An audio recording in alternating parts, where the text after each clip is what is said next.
Good morning. Welcome to the Bellingham Unitarian Fellowship, which we fondly refer to as BUF. We're so glad you chose to join us here in person and also via Zoom. My name is Carrie Kenline, and it is my pleasure to be the celebrant for this service this morning. Our summer services are coordinated by Reverend Barbara Wells Tenhove, while our minister, Reverend Paul Beckel, is taking a much-needed break from preaching. And now a few announcements. Tomorrow night, Monday, August 5th at 7 p.m., we encourage you to join us for our monthly Taizé service, a quieting time of candlelight, readings, silence, and contemplative music. We gather for our Taizé service the first Monday of every month here in the sanctuary and also via Zoom. I also hope you'll join us for coffee and conversation in the fellowship hall downstairs, also known as the social hall, following the service. And once you've gotten your coffee, you may want to sit down at the table with the folks who are writing postcards to get out the vote. After coffee hour, there will be an interweave meeting and potluck in the library downstairs.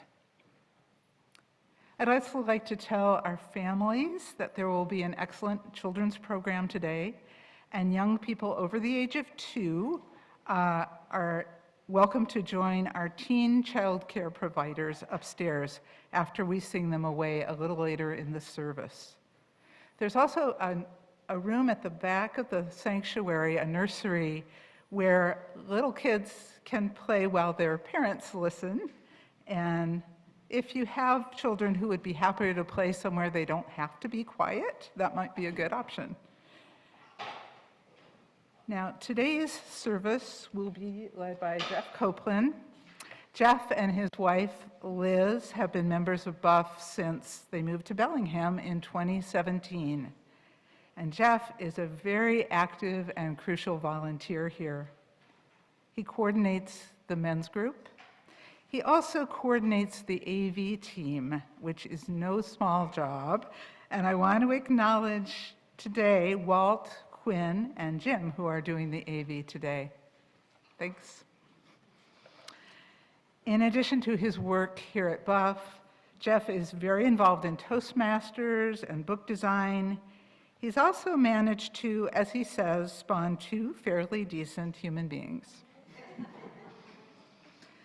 Now, please settle in for our prelude written by Lerner and Lowe.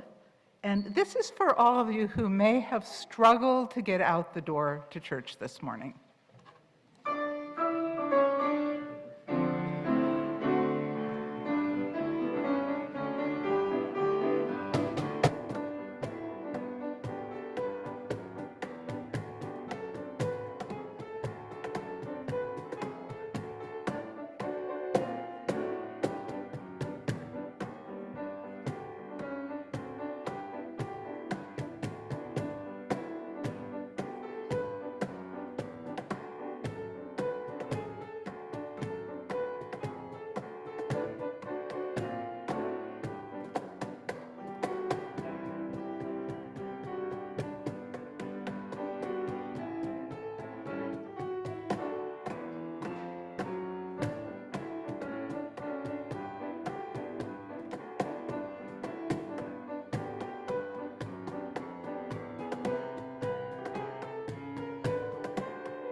Thank you, Andrea. Science fiction writer Curtis Chen says that humor is partially a startle response. It is the incongruity of something that makes us laugh. And it's that incongruity, it's that moment of disconnect where we can learn something. I'm going to be sharing mostly family stories today. This harkens back somewhat to the quote on the front of your order of service, the exchange between a young Klingon and Commander Worf in Star Trek. The young Klingon asks, "These stories that you tell, are they true?" And Worf says, "I have studied them all my life, and I find new truths in them every time. And every time I tell one of these family stories, there is a new aspect of it that comes up." Now, it's possible I have told some of these stories to you before, because memory is the second thing to go. What's that, Mark? The first, I don't remember what the first thing to go is. But Carrie has assured me that stories exist to be told.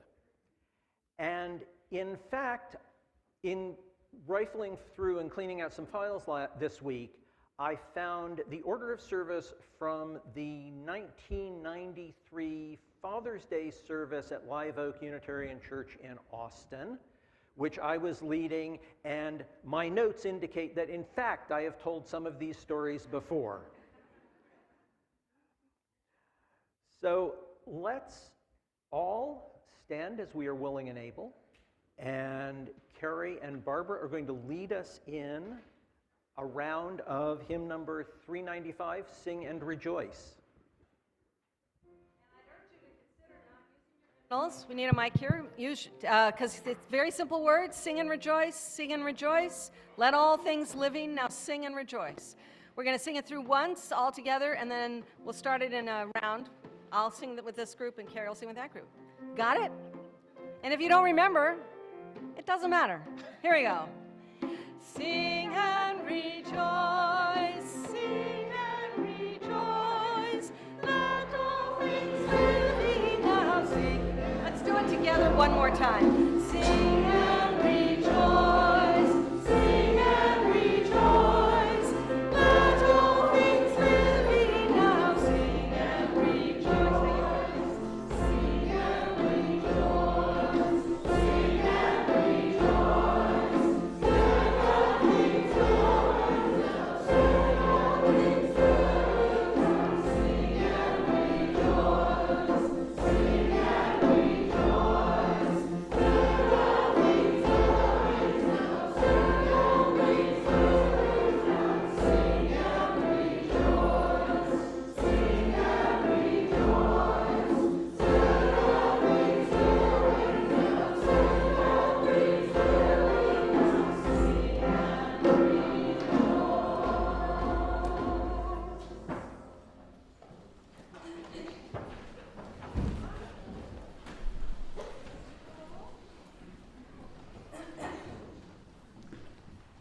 And now it's time to light our flaming chalice, and as Jeff lights the chalice, I'm going to be sharing as our chalice lighting words a pantoum poem that I wrote that's appropriate for the theme today. And pantoum poems celebrate repetition, so that seems especially appropriate. Laughter happens. Laughter happens when we feel safe enough, when we're not so deep in a tangle we can't see past it. That's when we remember that life is improv. When we feel safe enough and make some room for life to not make sense. That's when we remember that life is improv and we find some way to roll with it and make some room for life to not make sense as everything is rolling off the table. And we may find some way to roll with it and find that it's just so damn funny as everything is rolling off the table. When we're not so deep in a tangle, we can't see past it and find that it's just so damn funny. Laughter happens. Now,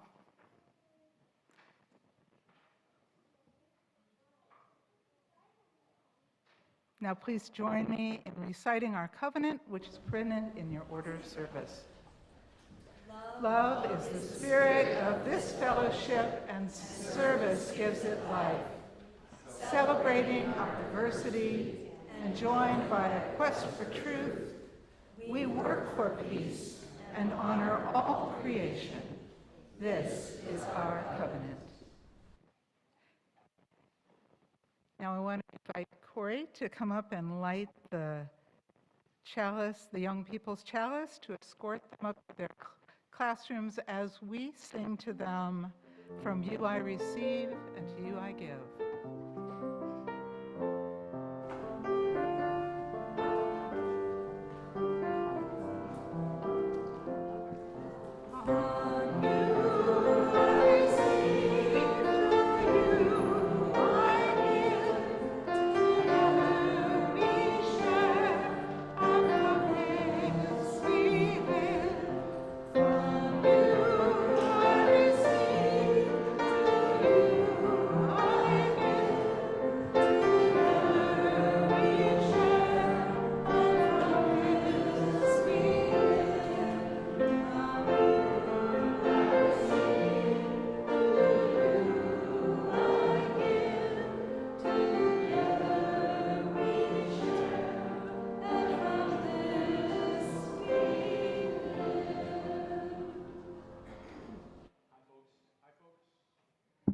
Hi, folks. I'm Jocko.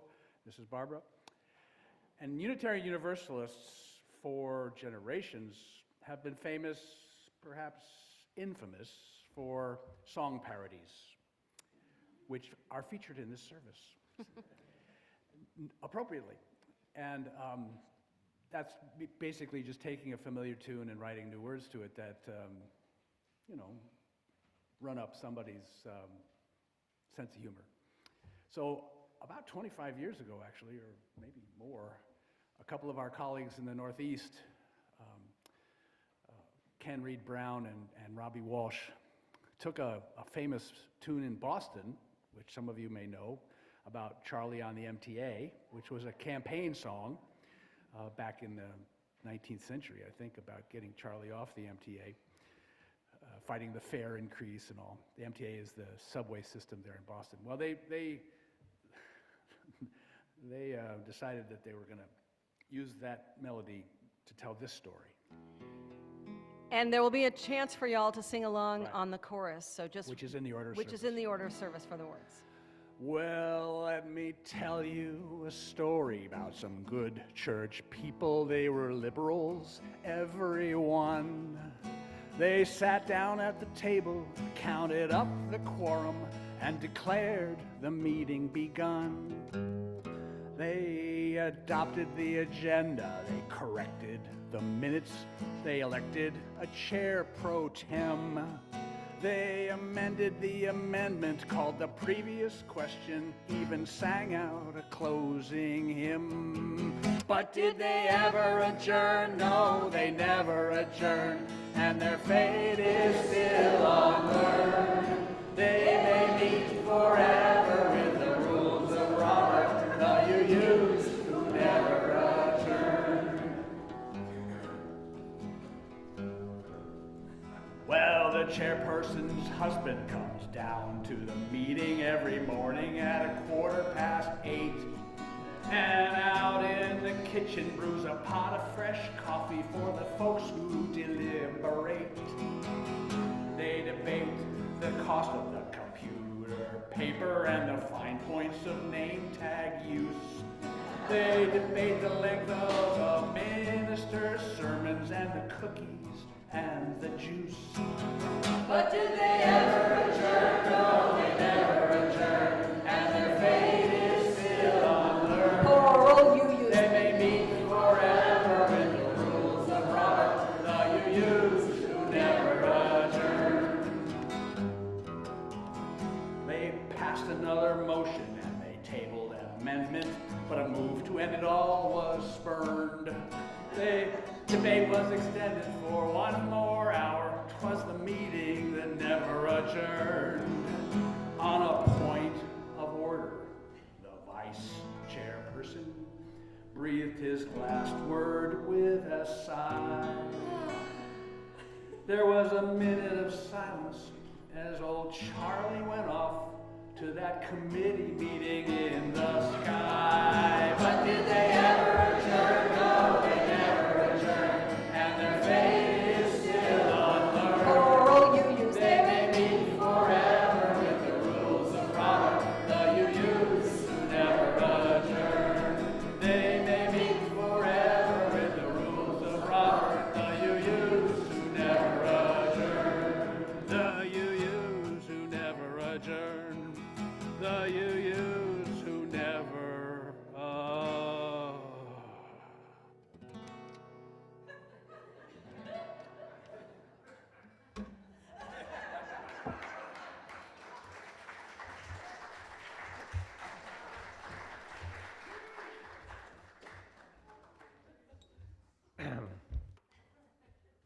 It is my intention to get us to adjourn sometime today.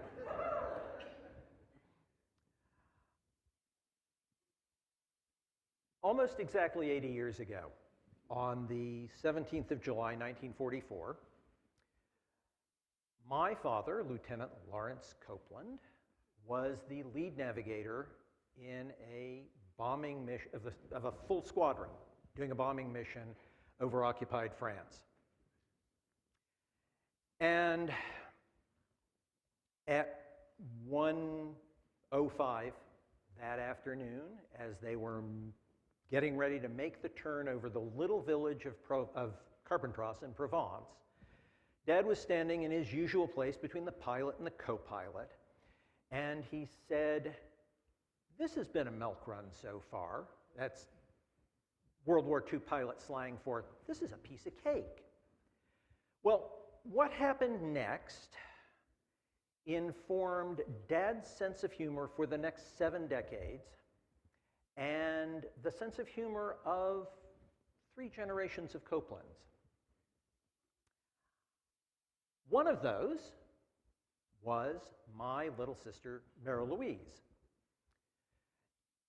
Summer of 1964, Dad had bought a motorcycle to commute. He was working at Oneida Limited designing flatware and had taken the summer off from teaching to do that.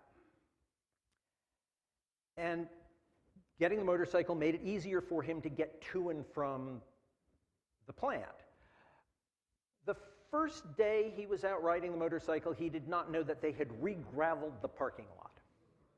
And so he dropped the bike and ended up in the hospital for a couple of days. Now, the hospital in Oneida had a strict policy that children were only allowed on the first floor. And so our family doc was kind enough to make sure Dad had a room right there near the entrance so we could come and see him. My sister Mary Louise walks in the room, looks at Dad, looks at the scar over his mouth, and says, "Dad, you really flipped your lip."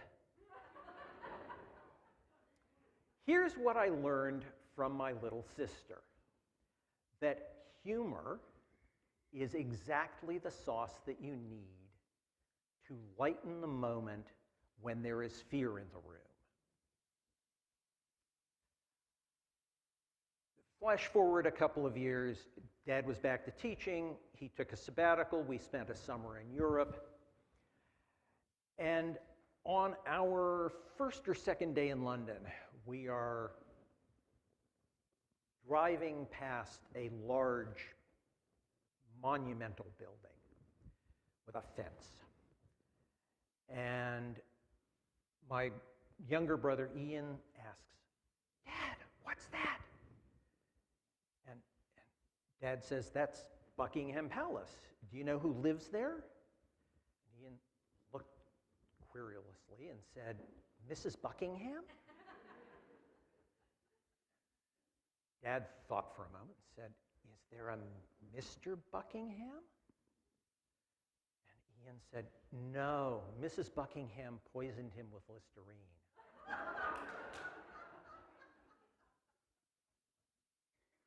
That was 50-something years ago. And I can still make my brother laugh by calling him up and saying, "Dude, how's Mrs. Buckingham?" Now, in the intervening years, Ian has done multiple postings in London. He thinks that the British Airways Newark to London service is just another exit on the New Jersey Turnpike. But the thing I learned from Ian is that those sort of jokes are the thing that glue our families together. Those continuous callbacks are what glue us together. That same trip to Europe, we were in St. Mark's Cathedral in Venice. There is, if you've ever been there, a very, very large baptismal font, rough-hewn marble. It is 8, 9 feet tall and 6, 7 feet wide. I sidle up to my father and I say, "Dad, why is it so big?" Dad looks down at me and says, "I think what happens is they throw the kid in one end, and if he swims out, he's baptized, and if he doesn't, it doesn't matter so much." Here's what I learned from my father: that religion is something to not be taken too seriously, which is part of why I'm here and not across town at the Catholic Church.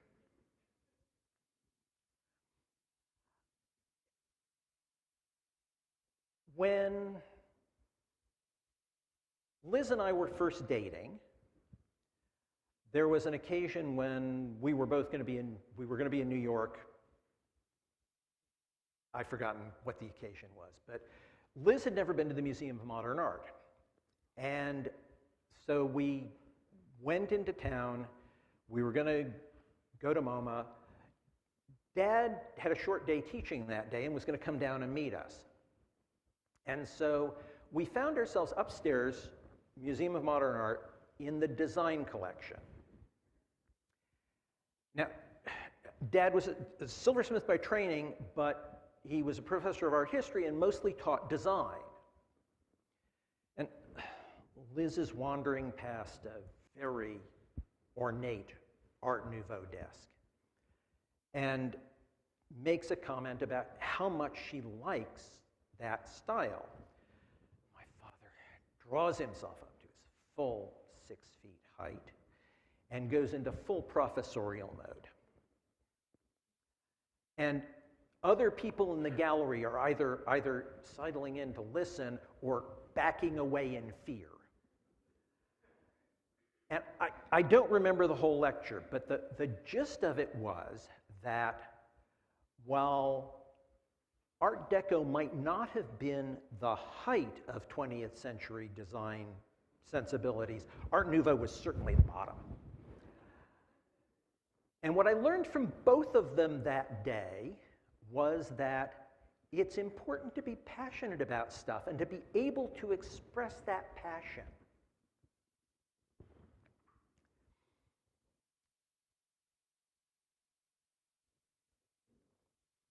Roll forward a bunch of years. The spring of 2012 was bad for a number of components of the Copeland family tree. I'm going to just move this. It's either that or it's going to trip me. The spring of 2012 was bad across the Copeland family tree. Dad died. A month and a half later, his younger brother died. A couple of months after that, their eldest brother-in-law, the Reverend Bill Buford, who was married to their eldest sister Elizabeth, died. Now, Bill was a retired Methodist bishop, and he had been in failing memory over the years preceding his death. He had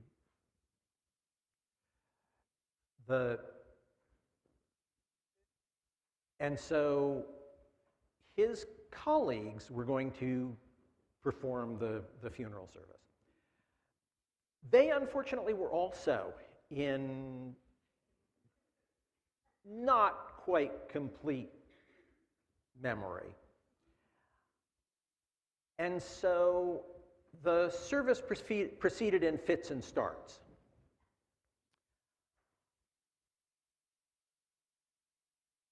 And about the third time the main celebrant asked my cousin Mike to come up and do the same reading, my cousin Sherry and I, who have both lost our fathers, mind you, are holding on to each other, trying not to laugh out loud.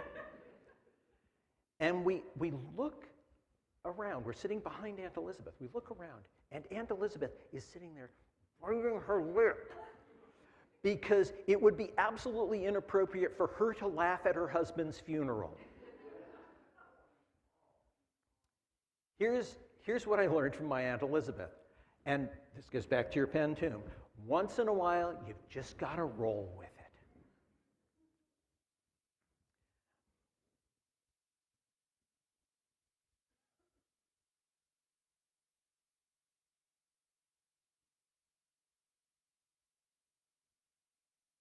My friend Don Terry and I worked across multiple work groups at 2 different companies. And we were fortunate enough to most of the time have offices next door to each other. And we had a protocol. One of us would walk around the corner into the other's office and stand there, evoking the image of the wooden Indian in front of the cigar store. And this was a signal for, I have a problem. I have painted myself into a corner and I need to talk it through. You don't have to say anything. You can just be the wooden Indian. And as I talk it through, I will be able to figure out what the problem is. Now, I have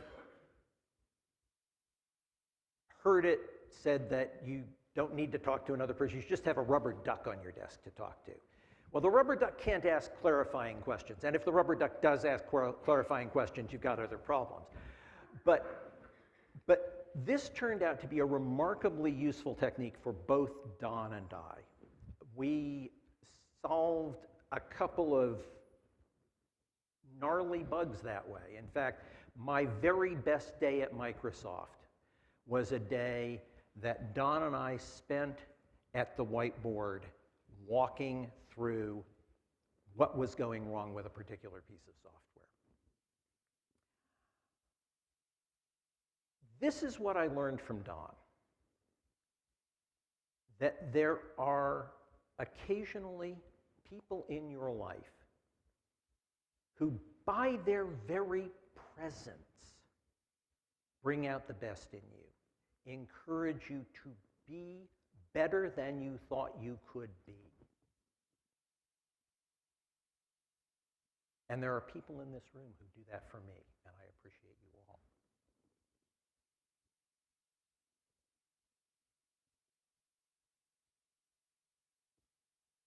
The singer Jimmy Buffett was an avid flyer. He owned a bunch of airplanes and flew himself from place to place occasionally. And somebody from the Navy contacted him shortly after he had turned 40 and asked him if he'd be willing to do a concert on an aircraft carrier. And Jimmy said, absolutely, except you've got to allow me to fly out there to do it, because I want to land on an aircraft carrier. And the admiral who asked him said, absolutely, but you've got to take naval aviator survival training first. And so, as Buffett tells the story, he finds himself strapped into an ejection seat next to a pool, about to be thrown in the deep end. And the admiral comes up behind him, whacks him on the helmet and says, "Remember, rock star, bubbles go up." A couple of years later, Buffett was taken off in his favorite seaplane from Long Island, had an engine failure, found himself ass over tea kettle, upside down, underwater in Long Island Sound. All he could remember was, bubbles go up. And it saved his life. So here's what I learned from that story about Jimmy Buffett. Sometimes something that starts out humorous can turn out to be actually pretty helpful. I was talking about sorting through files a little earlier, and one of the things I found was a telegram from the mid-70s.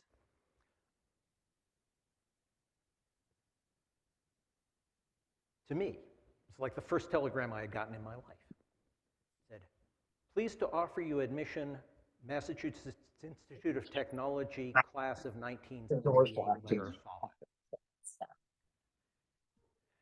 And I had earlier in the week received a letter from Caltech saying roughly the same thing. And so the following morning, I got up early and I went for a walk in the woods. And I thought, am I going to move to Boston or I'm going to go to California? What do I want to do? Which of these places do I want to go to college?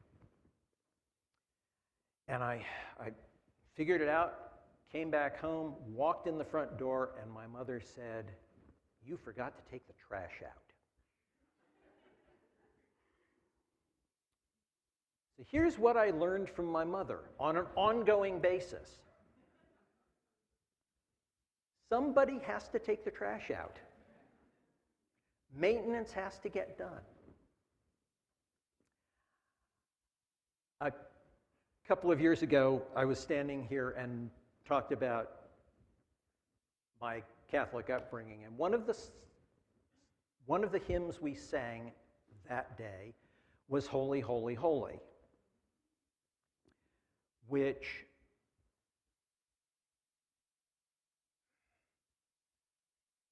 I had problems with because you all were singing the Unitarian words, and you can't take the Catholic out of the boy always, because I was trying to sing the Catholic words to it. But in the same spirit as the UUs had never adjourned, to the tune of "Holy, Holy, Holy," please rise in body or spirit, and we will sing a hymn to our Unitarian sacrament, coffee.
My son James' favorite t-shirt says "Death before decaf."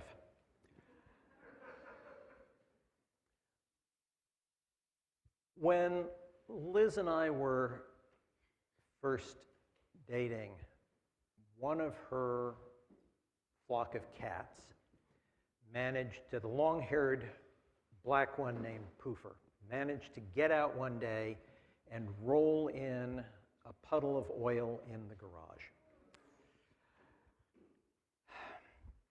And so we thought, we cannot let him lick himself off. We have to wash the cat. And so we filled the bathtub with a couple of inches of water and put woolite in it because the cat was soft and needed, right? And we closed the glass doors in the shower. We climbed in, closed the doors, had the cat in our arms, got the cat within a micron of the surface of the water. And Poofer managed to walk up us and up the glass doors and over the top. This was a very smart cat. This is the cat who figured out how to open the casement windows in our house. But here's what I learned from that damn fool cat. Cats don't like water.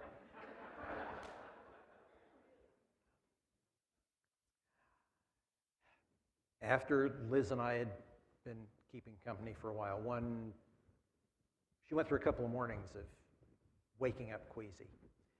And so we went to the drugstore and got the test. And got up the following morning, and Liz peed on the stick, and she's standing in the bathroom, and I'm looking over her shoulder, and I said, "Okay, it turned blue. What does that mean?" And I reached over her shoulder to grab the directions. Because I'm an engineer, I want to read the manual, thank you very much. And as I'm reaching over her shoulder, she elbows me in the ribs. Never get in the way of a pregnant woman. But over the years, 40 plus years now, what I have learned from Liz is that the most important words in a relationship are not always "I love you." Sometimes they are the two words, "Yes, dear."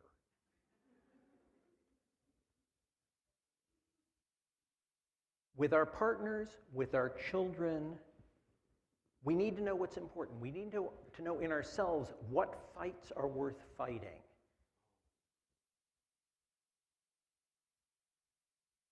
Because a lot of the rest of it is just small stuff, and we can let that go.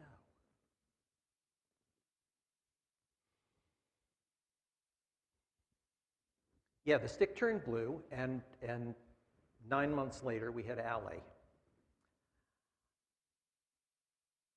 Allie was a very precocious child. At 3 years old, we had occasion to take her in for a blood test for something or other. It was her first time going to the lab. And I was explaining to her what was going to happen, and they were going to stick a needle in her arm, they were going to take a little blood out, it was going to be a poke like a vaccine, nothing. And as I'm doing this explanation, the phlebotomist comes and leans over my shoulder and jabs her. He was having a bad day. So as we're bundling Allie into the car after we get out of the lab, she looks from one of us to the other. She says, "Mommy, Daddy, that man was a fornicating piece of feces. He made me really want to urinate." Now she used the Anglo-Saxon terms for those, but I learned two things from Allie. One, that a 3-year-old is perfectly capable of constructing a grammatically correct sentence with adjectives. And two, that we had to be a little more careful about our language around our daughter.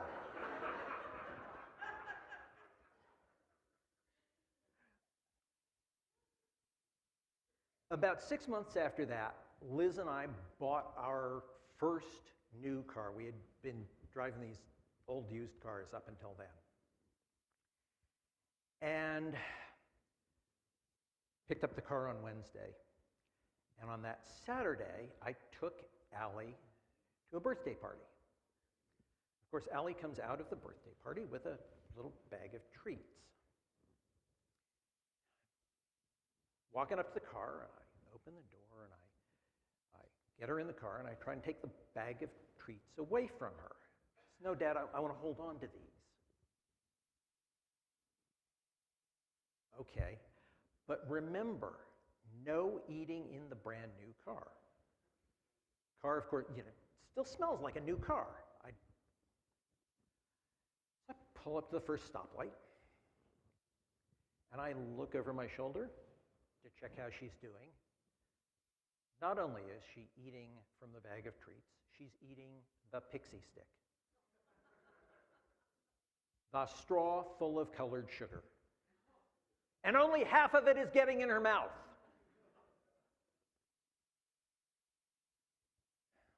Light turns green, I pull up next to the curb.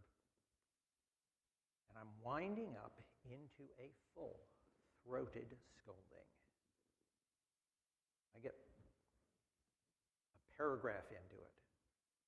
She looks at me with huge green eyes and says, "Dad, you need to take it easy. I'm just a little kid, you know." Here's what I learned from Allie. Sometimes humor at the right moment will completely stop anger in its tracks. That was a remarkably helpful lesson when she was a teenager. It worked for us both ways, except when I was trying to help her with her trigonometry homework. Then there were tears and screaming and slammed doors, and I'm not sure what her reaction to it was, but that was mine. Now, her brother James, on the other hand, was a piece of cake with trigonometry. As James tells the story, the first time he asked me for help with his trig homework, I stopped at the liquor cabinet and poured 3 fingers of scotch. And I sat down at the table with him and started explaining the problem, and it took about 2 minutes. And I literally saw the light bulb go off over his head. And he says, "I've got it, go away." James, on the other hand, was nervous about new stuff. So anything that he hadn't done before, any new experience, was something that caused him a little bit of anxiety. So he was going to be home one day by himself. He would have been like in middle school. And I thought, I will call him up and check on him. So I call him at lunchtime, and the phone goes ring, ring, ring, ring, ring, ring. The answering machine picks up. And so I wait for it to get through the message, and I start doing my best Darth Vader imitation.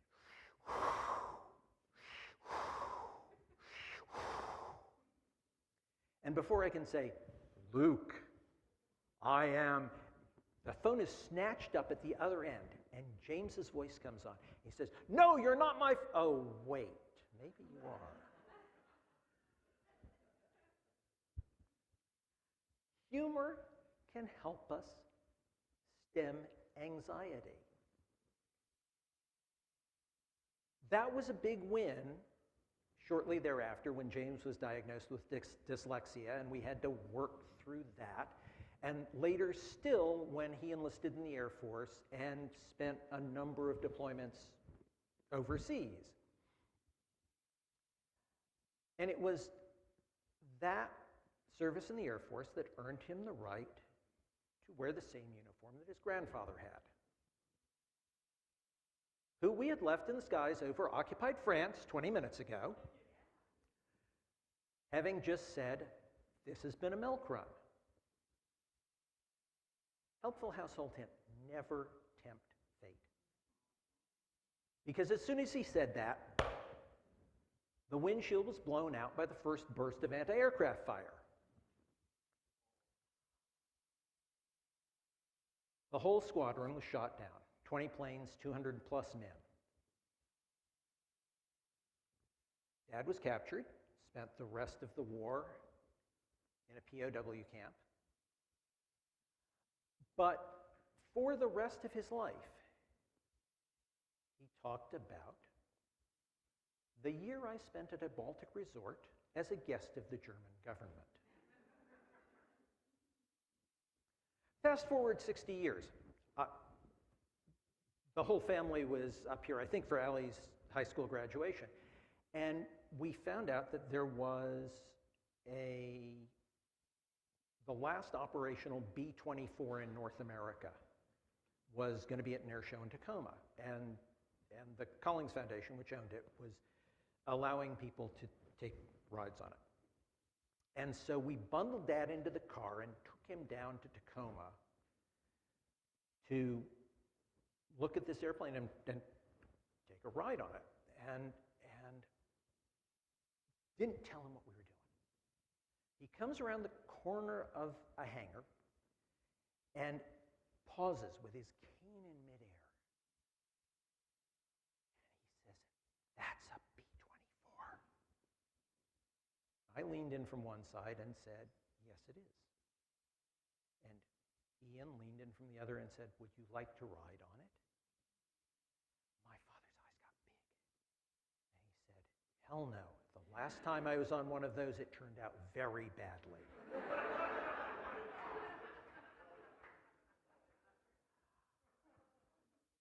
But he did ride on it. Spent much of the flight circling the Puget Sound, standing between the pilot and the co-pilot, who thanked him. Here is what I learned from my father, the most important lesson I learned from my father.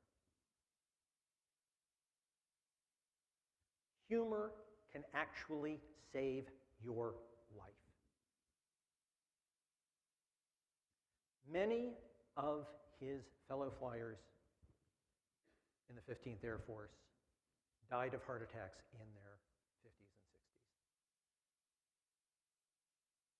The ones who thought it was an adventure, the ones who faced it with humor and equanimity, like Dad, lived into their 90s to share stories with their grandchildren.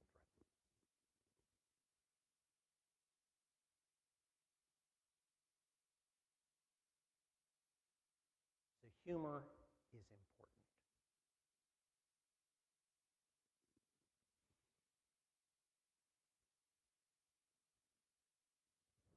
But while we spend our time laughing, there are a few things around here that we take seriously, like our work together as a loving congregation, where we can share our personal explorations, our personal growth. And as we listen to Andrea playing the offertory, let's reframe Cole Porter's lyrics from "My heart belongs to Daddy" to "My heart belongs to my personal journey." And as the ushers come forward this morning to accept the offering, remember that your support allows us to approach even the serious work of our search for meaning with joy and lightness.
Thank you for your support of this congregation.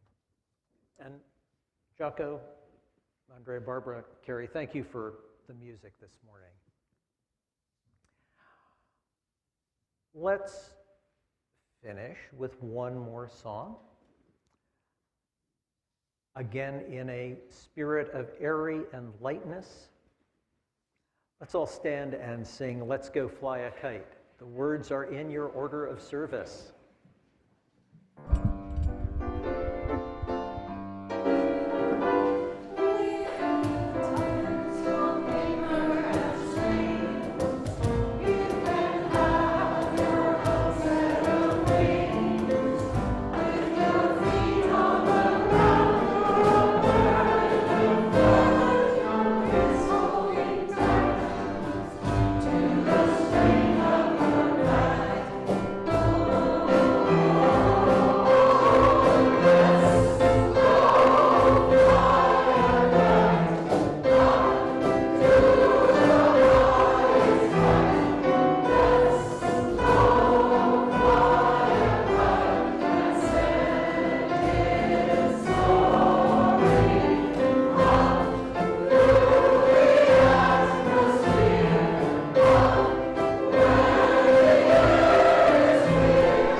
It's a beautiful day, and if the wind picks up, we can all go down to Swanage Park and do just that.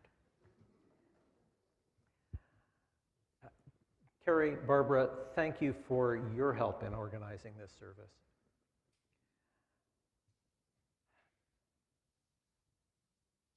Let me leave you with this thought. Every time that you see a grin, or you hear a titter, or a giggle, a snicker, a chortle, a chuckle, a guffaw, a full-throated belly laugh, listen to what that laugh is trying to tell you. Listen for the joy. Listen for the love. Listen for the lesson buried in it. There is a possibility that that laugh is trying to save your life. As we always do, let's finish by singing Circle Round for Freedom. Let's make probably 2 concentric circles today.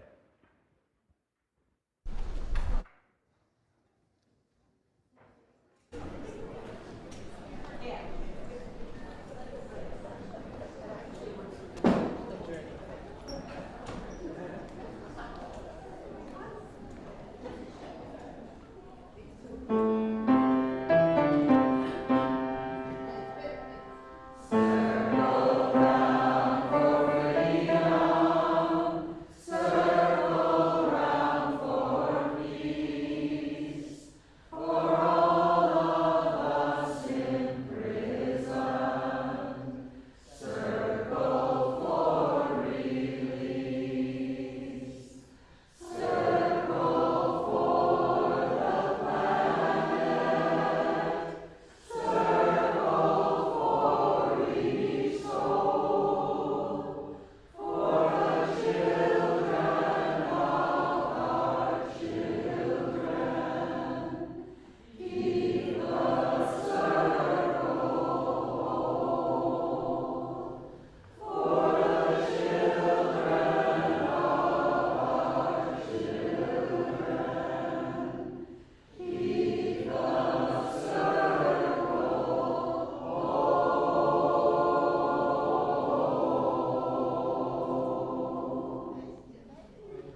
Go in peace, go in love, go in laughter.